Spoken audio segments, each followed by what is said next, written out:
ইসলামী আন্দোলন বাংলাদেশ নয়নগর ইউনিয়ন শাখার উদ্যোগে আয়োজিত ইউনিয়ন সম্মেলন ও ঈদ পুনর্মিলনী অনুষ্ঠানে আমরা সবাই আজকে উপস্থিত হতে পেরেছি। এই জন্য আল্লাহ পাক রব্বুল আলামিনের দরবারে অসংখ্য শুকরিয়া আদায় করছি।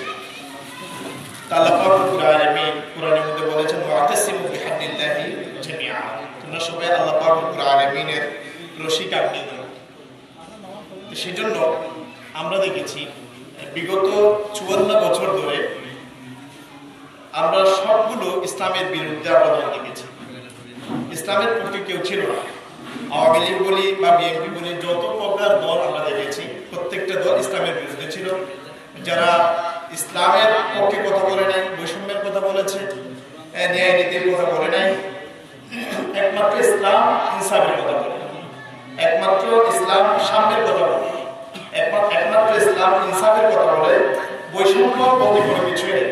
তো বিগত 54 বছর ধরে আমরা যতগুলো দল দেখেছি প্রত্যেকটা দলের মধ্যে নাস্তিক্যবাদী এই দলগুলো আমরা দেখেছি। ইসলামের পক্ষে কেউ কথা বলে নাই। সেজন্য আমাদের দরকার সবাই ইসলামের পতাকা তুলে এসে আমাদের জীবনকে পরিচালনা করব।